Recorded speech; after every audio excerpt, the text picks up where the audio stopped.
Hey there, everybody. Just wanted to speak up at the top of the episode that we had a little bit of an audio issue when we recorded this one. I could go into the particulars, but I don't feel like that super matters to most of you. But just to let you know, when our guest Haley speaks, her audio has to be cranked way up.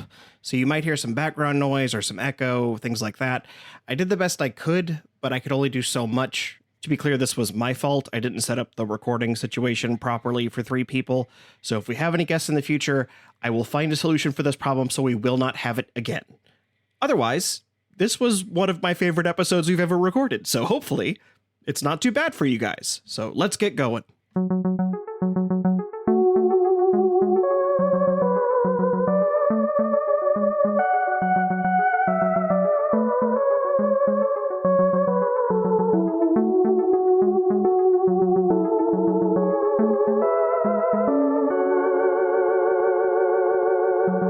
Hey everybody, and welcome back to another episode of Who is My Doctor? Who is my doctor? Who is indeed. I'm your host, Zach, and I know a lot about Doctor Who. And I'm also your host, Cassie. And I know a little bit about Doctor Who, but do you know who knows a bit more about Doctor Who than I? Our special guest today. Go ahead and introduce yourself. Hello, I'm here. Normally relegated to the peanut gallery that is behind the pony wall in the sunroom. It is I, Haley, roommate, artist, big old nerd, was on Tumblr in 2013. To be fair, we refer to as our studio audience. Usually communicating with handwritten signs on a sketchbook. Or frantic hand gestures. Flag signals, That smoke too. signals. Sometimes even text form. Carrier pigeon. Yeah, we've had one guest episode so far, and I thought and after that one went, I thought fairly well. I thought it would be fun to invite other people on, and the first person I thought of was our roommate, Haley Callahan, aka Tricksterbelle, because she, much like I, got into Doctor Who around this era of the show. I would go over to my friend's house because she had cable on Saturday nights, and we would watch Doctor Who on BBC America in her parents' room because they basically gave us the upper floor of the house to go nuts. And I would get very excited and in parts, and we would throw stuffies around. It was a great time. Well, today we're going to watch Series 6, Episode 11, The God Complex. See, but you had specifically said that you had asked Haley which episode she would like to be on. So this is technically Haley's choice. I did indeed. This is Haley's choice. Because I offered her basically any episode that she wanted after Amy's choice, ironically enough. Because That's why I said it, because it was part of the bit, dude. Jeez. Fine. And this was her choice. And my understanding is that statement actually leads into Haley's pitch for the Cassie Profassi today. Oh, jeez, not again. My prophecy is, why am I here? Which one of my many, many, many hyperfixations does this have to do with? See, so I don't count it as cheating. The thumbnail does give a little bit away. There is what look like ventriloquist dummies or puppets. So there is a part of me, and they're in some kind of dinner theater, vaudeville type setting. So there is a variety of things here, because the complicated thing, and I think something that is interesting about us is you and our wires cross in many areas. Often.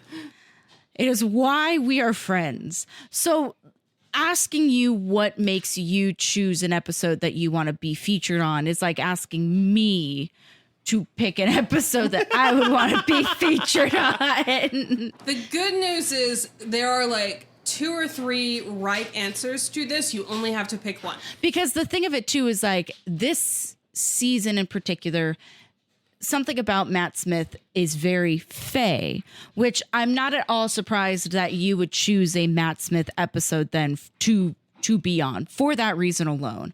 Because I feel like I've made a very good argument this entire season that this particular version of the Doctor is and isn't a fae.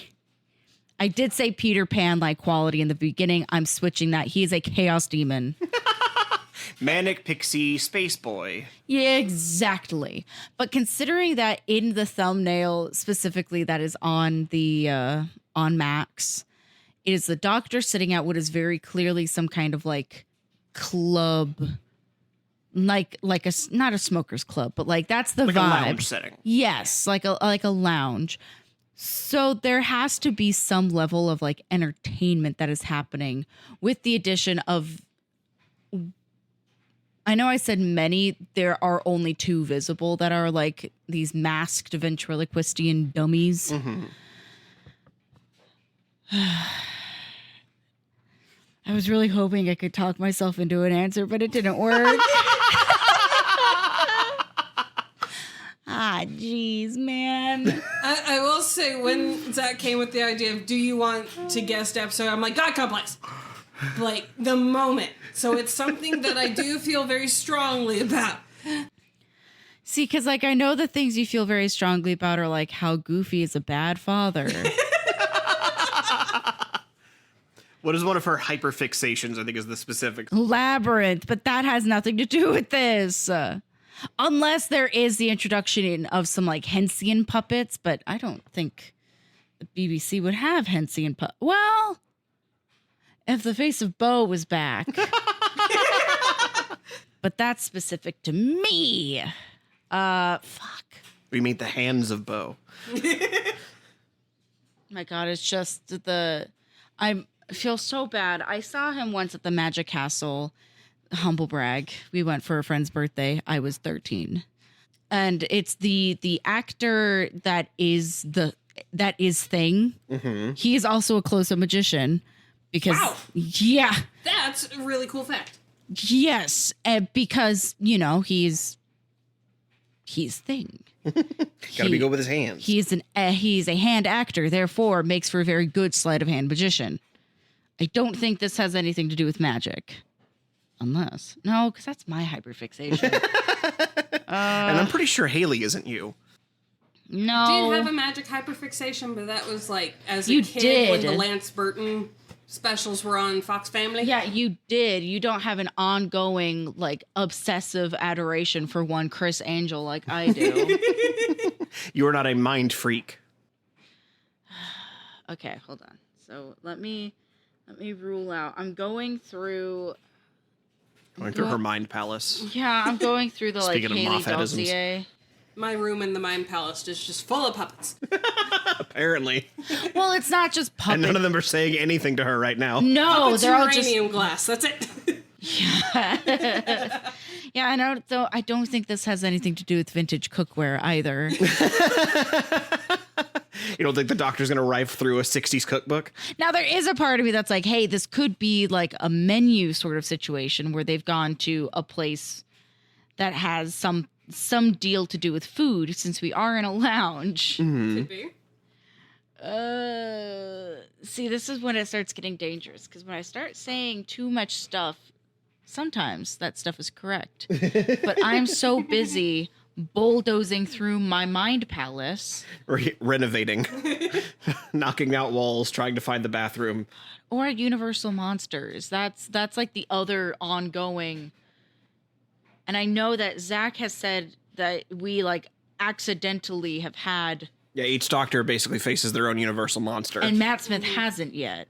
Yeah, he did. He had the vampires. Oh, he did. Yeah, he did have the vampires event, didn't he? Yep, the Vampires of Venice. Okay, so the Invisible Man is not in this episode. Got it. That you know of. That I know of. Could be streaking, you don't know. That's the thing. He could be in every episode and we don't know. He's got his own bunk in the just TARDIS. an He just kind of chills out. An invisible man running around the TARDIS, dick out, Free balling. Sun's Lady out. Godivaing around the place. Sun's out, buns out. Can the Invisible Man sunburn? These are the things I think about. Why is this Haley's choice? Jeezy Pete. Because I have to say something. Yeah, I have to say something or we can never move on. This episode will never end. No, We'll never even get to the it'll episode. air with me still trying to figure it out. Just put my personality on a roulette wheel. I am. I don't think he has anything to do with Pyrex in this one, though, Haley. Throw a dart at the dartboard and pick one. Pyrex or pirates? Yes. Both are correct. Let's think of it another way. What would be an interesting one of Haley's fixations for the Doctor to interact with? That's what I'm trying to think about. Because now this has become not only a question of why is Haley on this episode, but also how well do I know Haley? And put on the spot, immediately everything flushes from your mind and you're like, I don't know. Oh my God. What's even her name? Who even are you? How did you get in my house? Ugh. Okay. I'm going to say that this is an episode, and this is kind of a wild stab in the dark, but it still dances around the like Hensian Universal monsters. It has to do with storytelling, specifically some kind of like old folklore. Okay. I don't think that's correct based off of both of your responses, but that is all I have. And I think I can argue my way into the correct answer if I'm kind of right. All right. Well, we will find out about that together. However, I also have a second part of the prophecy here for you. Fuck you. What is it? In this episode, we meet a member of the alien species known as the Tavali. And they are the most invaded people in the universe. The most invasive or invasive? Invaded. Okay. As in, their planet has people that come in and invade them more than any other planet in the universe. They Okay. must have a shit ton of space petroleum. Or they're really small, so they're very easy to get invaded. What do you think the Tavali might be like? Oh no! Borrowers. You think they're borrowers? Yeah. Like they live in little cupboards and... Well, because that's... Or borrowers or like... Oh my God. What is that little... What are the ones in Star Wars that are like scavengers? Oh, the Jawas? Yeah. Or Okay. they might be like Jawas where they just take so much from so many people that they're like, you know what? Fuck you. Do you think they're like little stinkers? Crusty little guys. Yeah. I like stinkers. Let's go with that. The Trevally are stinky. All right. Let's find out if Haley picked this episode because there's some old folklore in it. No, okay, that doesn't feel right though, because both of your reactions were just to go, okay. I've also watched this podcast enough not to give anything away. I was honestly just happy we landed on something. I know, because I can't say vintage cookware or uranium glass or Tom Hiddleston, because that would be interesting if he was in an episode, but I think you would tell me if he was in an episode. You think I would spoil Tom Hiddleston for you? You think I would spoil DJT Hiddles like that? Okay, we'll just stick with folklore. I think I can argue. All righty. We will find out together if Haley is here to look at some old folklore. Because when you phrase it like that, Haley sounds so lame then. She's here to see some old folklore. Cassie, we're doing a Doctor Who podcast. We all sound lame. Terrible news about my personality. And we will find out if the Tavali are just some little stinkers. Yeah, they're stinky. Just some. We will find out together as we watch The God Complex. Stinky God Complex.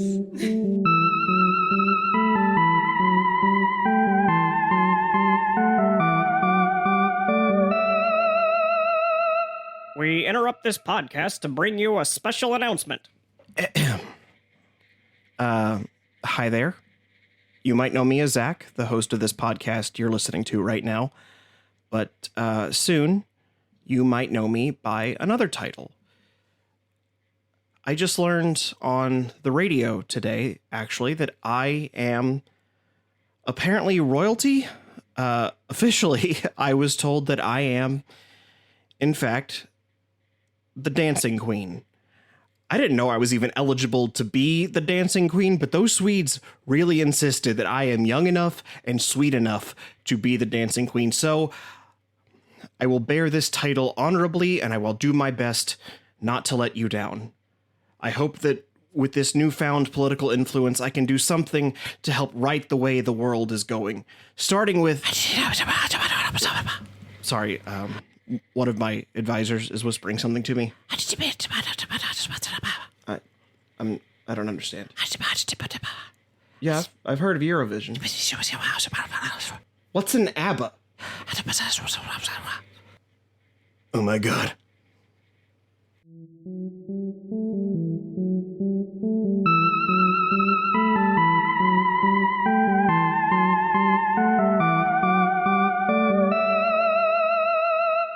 And we are back from the God Complex. So what'd you think, Cassie? I think I was correct by both means. Okay. I agree with you, at least on my account.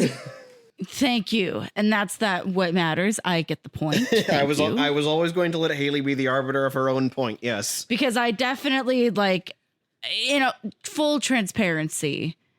I said folklore because I knew if there was something I could pick and say, hum, yum, yum, yum, yum, that's it, yes. Because when I said Labyrinth the first time, I meant the Labyrinth film, not the mythological Labyrinth. Which Folklore still does fall into that net. This is so many of my hyperfixations. Well, because I was also like, are we doing maze? Because we are dealing with like a spooky sort of maze situation. We are dealing mid-century modern kitsch. My exact words were, and I quote, mid-century modern hotel hell. The other one was also, Bad Dreams, Funhouse, Dark Ride Hell. It's got the Shining influence. It's got Spooky Haunting of Hill House, Genius Loci in it. It's got a reimagining of the Minotaur in it. It's got an ugly red carpet in it. It's like a treatise on the concept of faith. Which, when I first watched this in college and I went to a religious institution, I was a bit... I still consider myself a person of faith, but I was a little bit more evangelical than I am now. This was a mind-blowing episode. Just in, how it treats, belief as this, philosophical concept, but all, out of story, subtextually, treating belief as this concept. I mean, the doctor literally calls it an energy that can be fed off of. Which also feeds into folklore. Yes. Yes. So a point for me. Can I out you a little bit, Haley? How old were you when you saw this episode? I was probably around 21. Okay. So that is the age where you really do start getting big brain activated. Yes. You start taking psychedelics and opening your mind to possibilities. You know how you do in religious colleges? Yeah. I went to a theater college. It's also the first time, nerdy things that subculture, pop culture things that I was into also spoke to spiritual stuff for me. It's the first time those two languages intersected. Well, it's in a way that wasn't Lord of the Rings, Yeah, well, especially because in a sci-fi sense, a lot of sci-fi or science fantasy will not even touch on religion. And if they do, it's like Star Wars, where it's it's more akin to Christianity, or even Buddhist, Shaolin monks kind of. Yeah. But basically, even in that context, it's so removed from any Earth religion. It takes a lot of times when you do have science fantasy, it doesn't take philosophical approaches to religion. Yeah. It's taking practice. It's either world building or it's because of this we can move things with our mind. But there is a really interesting stories in the philosophy of belief itself. And that's something that it doesn't tend to happen a lot in science fiction or science fantasy. Where it tends to happen is frickin' horror. Which this isn't not horror. It specifically dealt with that, and I am going to go on a small tangent about the spiritual significance of a labyrinth. Not just in Greek mythology, but in Proto-Germanic and Proto-Celtic practices. They put labyrinths in the ground, and you would walk it walk the labyrinth path while meditating. Well, that's also the principle of like a Zen garden as well. Yes, like it's very similar to that. There's actually like still churches in France that have labyrinths as tiles in the wall, like right at the nave. And that's because the Celtic labyrinth was there previously. That's the church's belly button. And It's a comedy podcast. Come on. I still think it's used in certain contexts. Like, you go out to frickin' Griffith Park, someone set up a labyrinth out there. It can be a very woo thing, but it's also a very, very old thing to, like, really think about yourself. And that's exactly what this did. Yeah, I mean, it also, you know, going beyond religion, it also talks about the concept of, like, faith beyond the way we normally talk about it, because it's not just, you know, there's a religiosity to it, like, because they have explicitly a Muslim character in this. Yeah, the first outward Muslim character in this. I think that's one of my favorite Doctor Who characters, even though she's a one-off. Yeah, Rita's great, but they also have Howie, who has a faith in conspiracy theories, the belief that, you know, there are basically they all have some sort of belief that there is a machination beyond their control. For me, it's there is faith, but it isn't or it's not all religious faith. It does make you take a step back and consider what is faith, what is believing in something that is not. So it's also like making most conspiracy theorists believe in that to make sense of a chaotic world, Which is religion. Yes. For Rita, I think a large part had to do with her culture and how faith is a, like, part of your cultural identity. Same was true for the Tavali. His also a cultural belief where he believed that someone was going to come and invade or enslave or oppress him, that he would still live as long as he could be, like, sly and tricksy and clever about it, because that's the way his people have survived. I would call that being rather stinky. I would agree that he is being a little stinker throughout most of the episode. So you do, in fact, get 2 both points points. for Cassie. He is a professional bootlicker. Like, that's in his D&D background characteristics. I mean, he's a literal, like, rat man. Yeah, apparently Matt Smith had trouble not laughing at that actor the entire time during production because he thought it made him look like a mole, which he does look a little bit like a naked mole rat man. Yeah. Yeah, it just needs a few more, like, forced Needs to be just pinker. I will say one of my, like, deepest fears is, like, having autonomy taken away. Just, like, because I am a very defiant person, but not in an outward way. And I'll do what you want, but I'm still got to think what I want. In a malicious, compliant sort of way. Yeah. Or like I'll do what you said, but I'm not gonna be happy about it. I'm like, I'm gonna give you the stink eye the whole time. You're gonna have to deal with me if you want what you want. And the idea of that, like, be the one, what I would consider, you know, your faith, a very personal thing, a very integral to your identity thing, being just ripped from you without your consent, is, like, the core fear of this episode. Apart from the dummies and the clowns and the PE teachers. Okay, but the clown was so sad. I felt bad every time they went into that room. I wanted to give the clown a hug. I also really liked the phrase, and I quote, that brutal gorilla. Because that and gorilla were both capitalized. But brutal was not. That brutal gorilla. Gorilla is his name. It is his God-given name. Which suggests that there was, like, that gentle gorilla, that tender gorilla. Well, I wanted to be very clear. She wasn't afraid. That sneezy gorilla. Yeah. That dopey gorilla. That Doc gorilla. Yeah. Hey. What if? Who's my Doc gorilla? Oh my God, that's the doctor's fear. That's the room that was set aside for him, is Dr. Gorilla. It's the same gorilla, but in a fez and bow tie. Yeah. Just grunting, bow ties are cool, but for him it'd be... I did find it very funny that because it was clearly a cheap gorilla suit, they'd, like, put stuff over it the entire time the gorilla is it was on in a screen. filter. Honestly, I think that made it work better. Because they put all of their money in that beautiful Minotaur costume. Right? Holy so moly. pretty. All the money went into the Tavali's makeup and that Minotaur outfit. No, and I say no because there was I went, wow, that looks really good, until the actor himself got really sweaty. And then you could say, oh, I can see exactly where the piece is on his face. Because now part of his face is a different shade than the rest of his face, which isn't anybody's fault.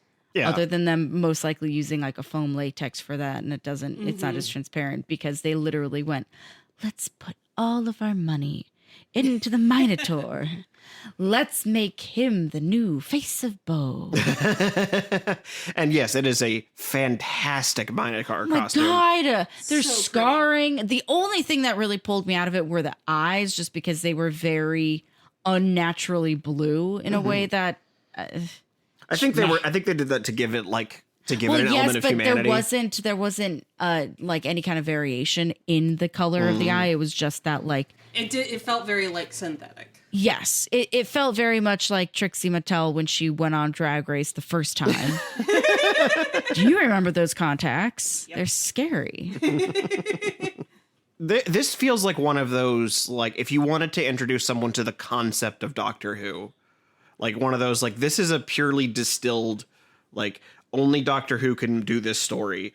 It would be very difficult to hand this to any other show and make it work. I would really love to watch somebody who hasn't ever seen this show watch this episode and try to figure out why everybody was freaking out over angel statues. That was a fun little cameo for me. Yeah, the Weeping Angels make a little cameo. The Daleks get a name drop. There's a picture of one of the Sontarans. So there's a little like Easter eggs.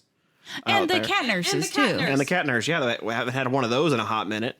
I really like this era of the show was doing a lot of legwork to try and keep the show feeling like a consistent whole. And I appreciated that. I appreciated that quite a bit. Let's talk about our 4 companions for the episode, the Tavali, Rita, Howie, and for a brief little bit, Joe. I love Joe. Joe, the sweatiest man at the church. Yes, because he's a gambling man. You could tell by his dice cufflinks and his golden horseshoe. You can tell tie. Moffat was writing Sherlock at the same time as Yes. This funny thing, this episode was written by Toby Whithouse, who also wrote School Reunion, which is where we met Sarah Jane Smith, and also Vampires of Venice. He was, according to him, this is the script he is happiest with of all of his episodes because it was the most. This is the darkest tone he got to write for where he is, which he thinks is more comfortable for him. Well, there's a lot going on in this too. Yeah. It's very meaty. Like the other stories were fine, but they're a lot more straightforward adventure stories. This is an adventure, but there is a lot at play. Yeah. There's like emotional stakes to it. Yeah, I definitely think there was like there's some real meat that he sunk into here. I don't know if that was his. I don't know how much of it was his idea versus Moffat's. But yeah, there's definitely Moffat really has been digging into like unraveling mysteries in a way where I think that's what you're getting with the Sherlock. Well, because the thing too that I appreciate is that every so often we'll get an episode that is really, really good and has some kind of stakes that happen, and then the episode that follows seems to immediately wipe away all of those stakes. For example, Amy giving birth and having her child disappear and turn to goo, and then the next day seemingly be fine. Upset, but fine. This one I really did feel like is an actual like follow-up to The Girl Who Waited. Just if for no other reason than the doctor's response, jumping to the ends of the episode of leaving Amy and Rory to live their lives because his discovery that Amy has unwavering faith in him, and that every companion he has had to either let go or he ruins their lives. Yeah. Another through line, because that was also how he left basically how Tennant left all of his companions. He left all of them at Journey's End because he realized that they were in danger because of what Davros said. Yeah. So there's still like an emotional through line of the Doctor just being like, I can't keep people around forever because of the way I live. This has a very similar ending tonally to what is that one? Everybody Lives. Oh, The Doctor Dances. Yeah. Tonally to The Doctor Dances, where it is still upsetting because as far as we know, as far as I know, at least, this is the end of Amy and Rory with the Doctor. So, but it's also like, okay, well, Rory gets his cool midlife crisis car. They get their blue TARDIS house. They get a cute little blue house. And I'm sure you already saw the preview of the next episode that no, the companion in the next episode is not Amy and Rory. The companion is once again James Corden. Yep. Is he the same character? He is the same character. Okay, that's kind of nice. We're checking in. We're basically checking back in with Craig.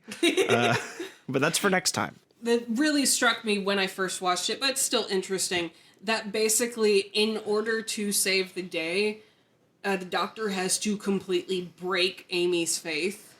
Yeah. Just utterly, just destroy her conceptually. But he still saves the day.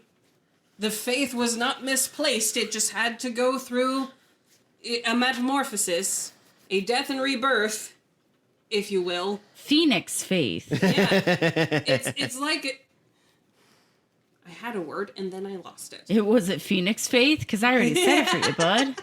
Like you gotta relearn things as a grown-up that... You must unlearn what you have learned. Yeah. Speaking of Star Wars. Yeah.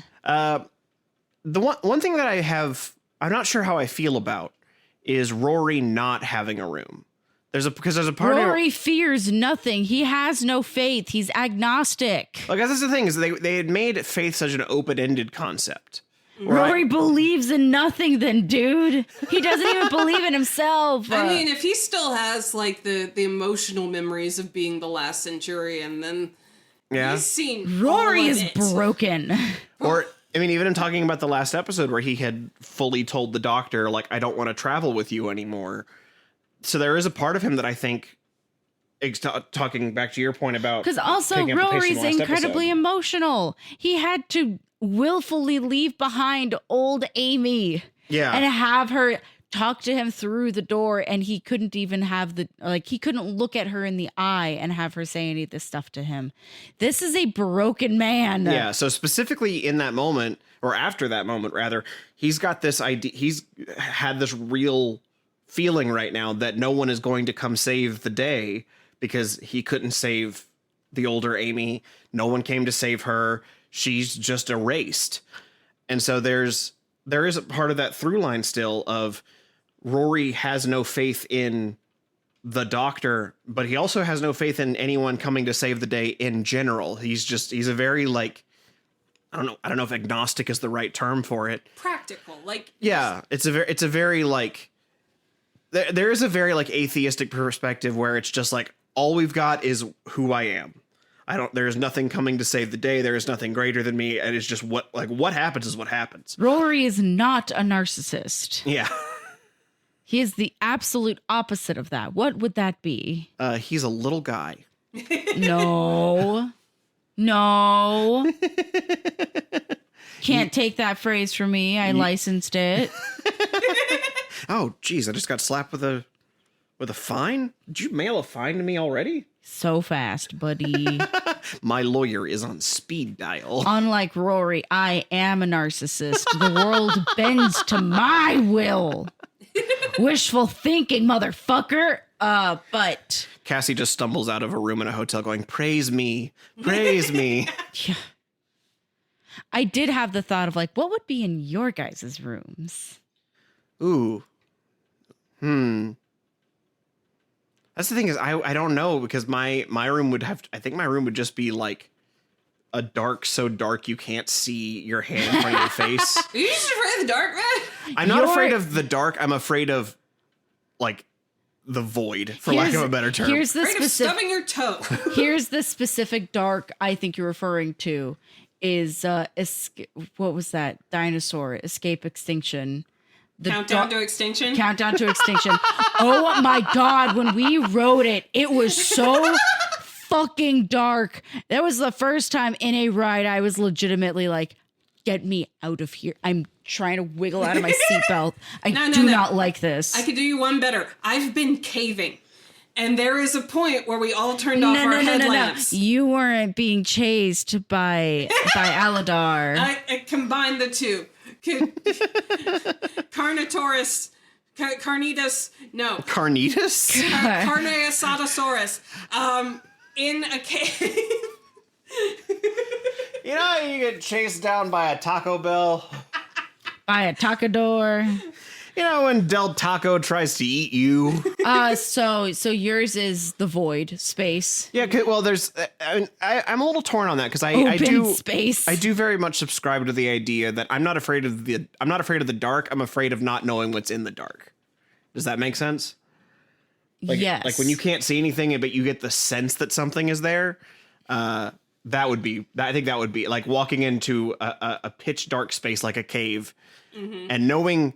And getting the feeling that something is there with me and me having no way of perceiving. Absolutely that there is something there with you. Exactly. That would be, I think, mine. Like if I had to like wrestle with like what would put me in the most like crippling position, it would be I guess a lack of information really is what You fucking nerd. I think the most scary thing to me is the lack of information. You see, guys, the scariest thing really is that there's so much unknown in the universe. We know less than what we know. You're doing this as Plato's analogy with the cave. and that's really the biggest threat. Sometimes I try to imagine what a fourth-dimensional being must be like, and to them we must seem like ants. But even ants to us are three-dimensional, so it must be even smaller than that. Your biggest fear is Shapeland. The fiction book I had to read in math class. Haley, what is your hotel room? Arguably people I know and love as zombies.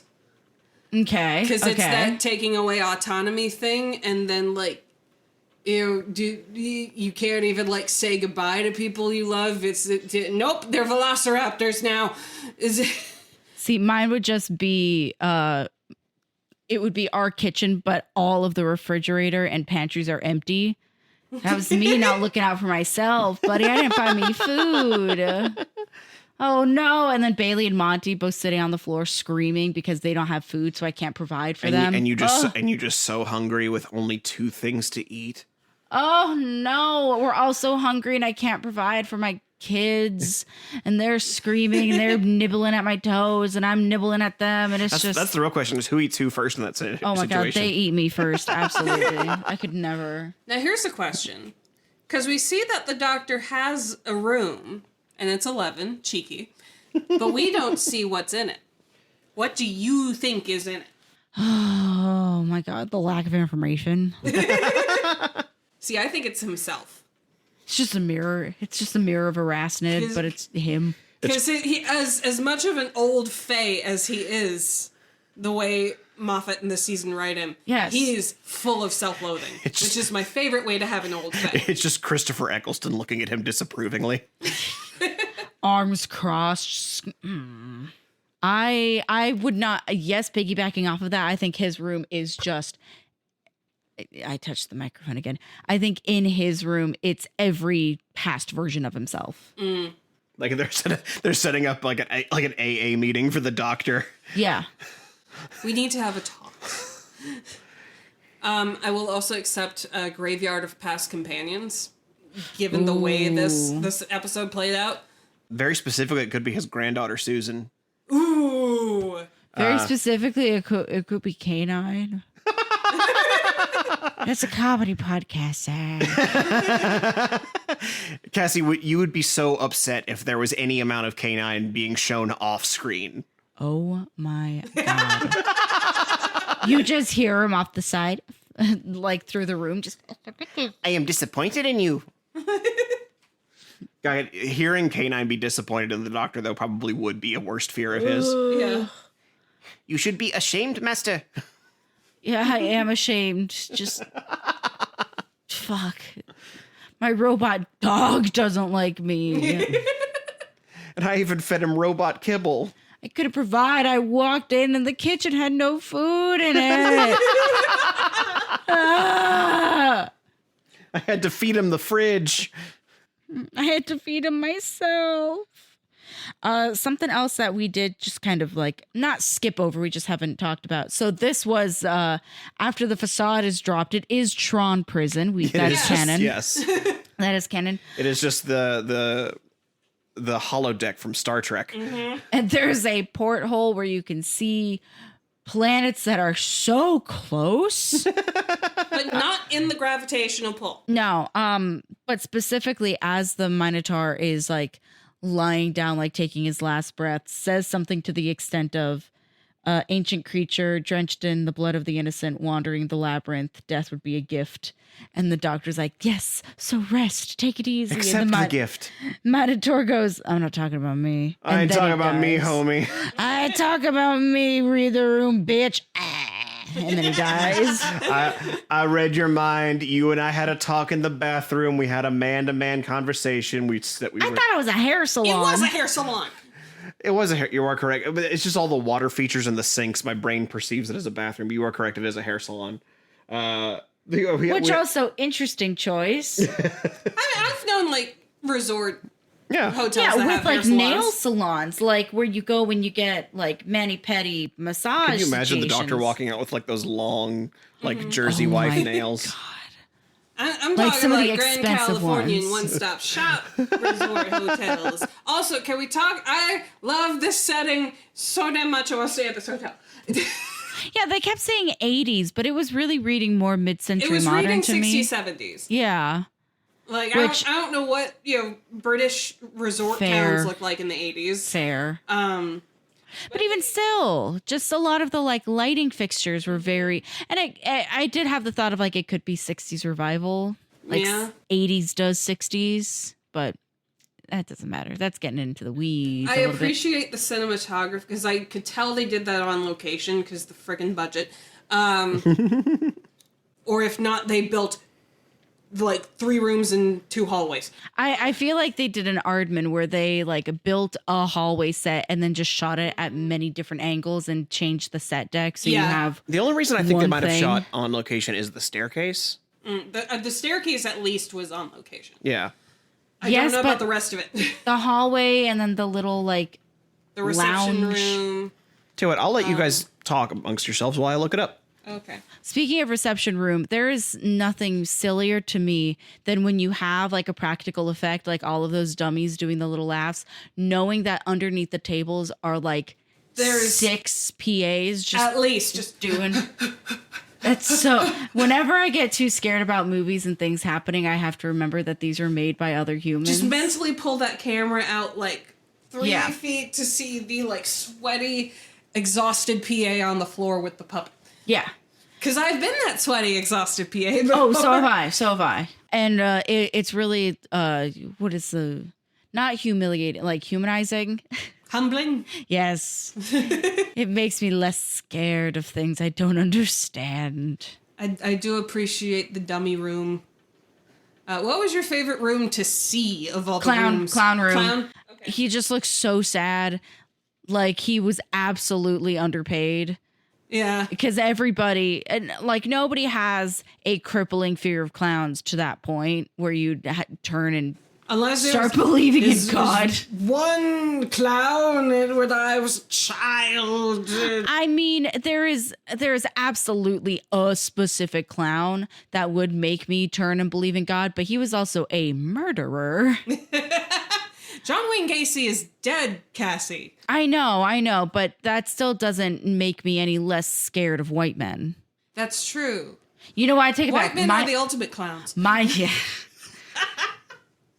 Looks too current political.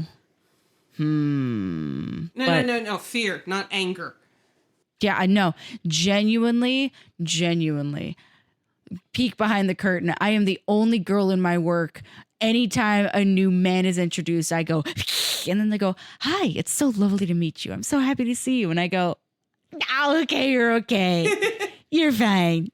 There's like, What would be in the room that would be like, no, I could take you? Like, that would be with most things other people are afraid of, like spiders, Oh, crocodiles. like big animals or White like men. dogs. Yeah. Yeah.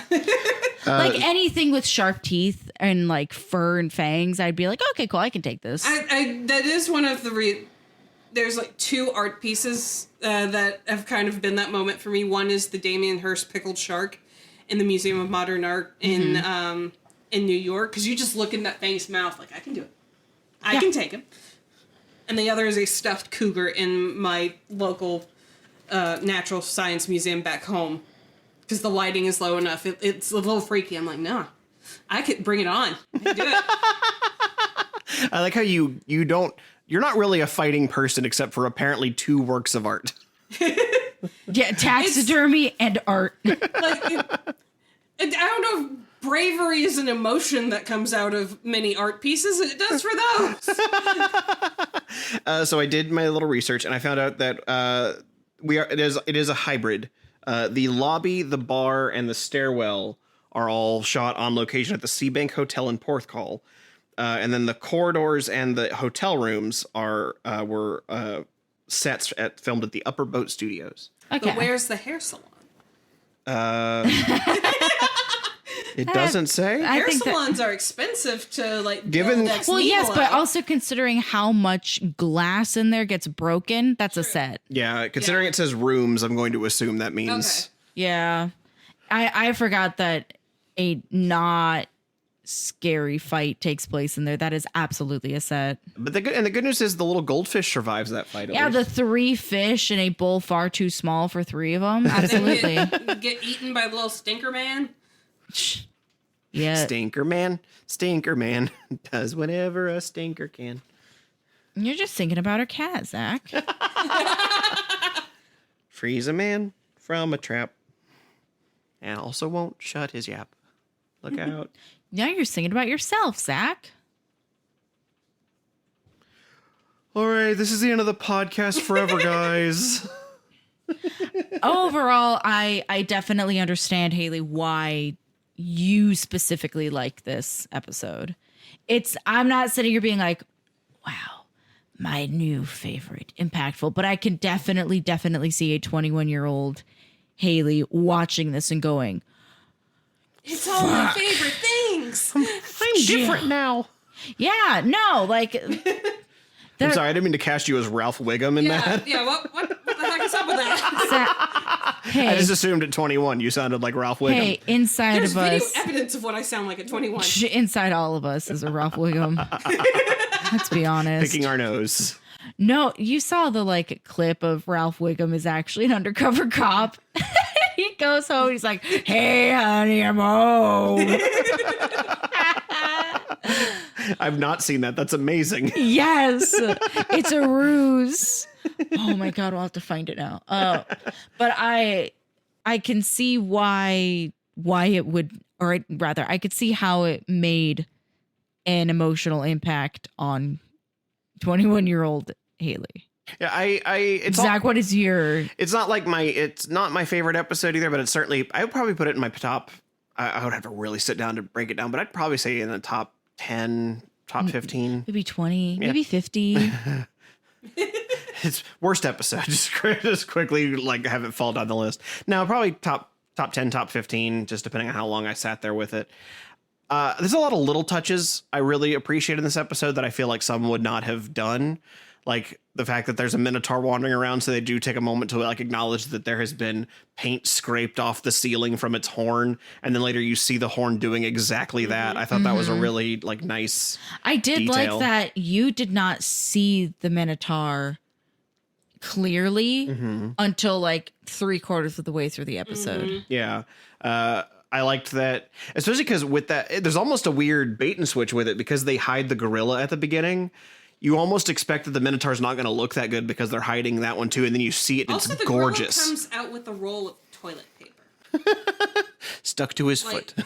like a whole roll of toilet paper in his hand, like he just came out of the John.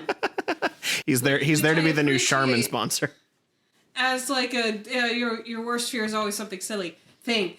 But do you think that's the level of quality we're getting Hey, for the whole episode? we need to redo all of that. We were misnaming him. That's that brutal gorilla. Okay, Jesus. Mr. Gorilla is his father. But yeah, I'm glad we could have you on this episode, Haley. I think we had a good time. I think we had it was a good experience getting your perspective on this, because I feel like you had a very unique experience with it. Hope everyone else enjoyed this too. We might I'm gonna try and have some more guests on in the future. Hopefully, we will see how that goes. Yeah, send Zach a bunch of emails asking to be on. He won't look at them. He doesn't have an email, but you can try. You could send them via carrier pigeon to my house. Yeah, you can. I won't send the pigeon back. It will be my pet. That's how I got on the show. I just showed pages from my sketchbook long enough from the other side of the wall. Haley just sent us frantic memos of words I got wrong. We just have one fan showing up at the window slapping the sketchbook pages up there. Oh my god, it's just Dave. It's fully Dave. It's Have Dave on for a classic episode. Come on. Probably could. Throw him a bone. Jeez. It's just oh my god, I'm blanking on the I'll skip it. Joke's not funny anymore. The joke left the room, and by the room I mean Zach's brain. So as we said, next episode there will be a special guest on the show, not on this podcast, because the next episode will once again feature Craig, played by one Jimothy Corden, and we will find out about that on the next episode of Who Is My Doctor? Haley, would you like to do the honors? Yeah. Who is my doctor? Who is your doctor? I don't remember. It's on the Kaiser website. It's on the Kaiser website.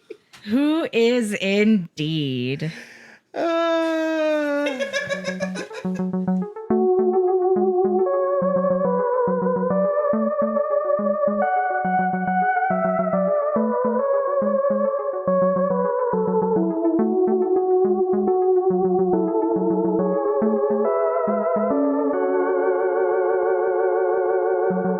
Well, hello, everybody.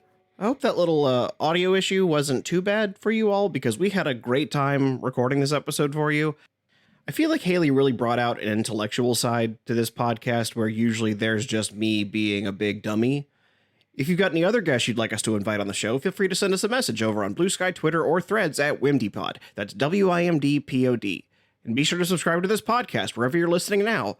If you'd really like to support us, you can find us over on Patreon at patreon.com/whoismydoctor, where for as little as $1 a month, you can get access to episodes of this podcast a whole week early. Or you can get a personal thanks in the credits by joining our Big Daddy Dalek patrons, Andrew Blewett and David Gansel. Thanks, guys. Next time we meet the fearsome Stormageddon Dark Lord of all.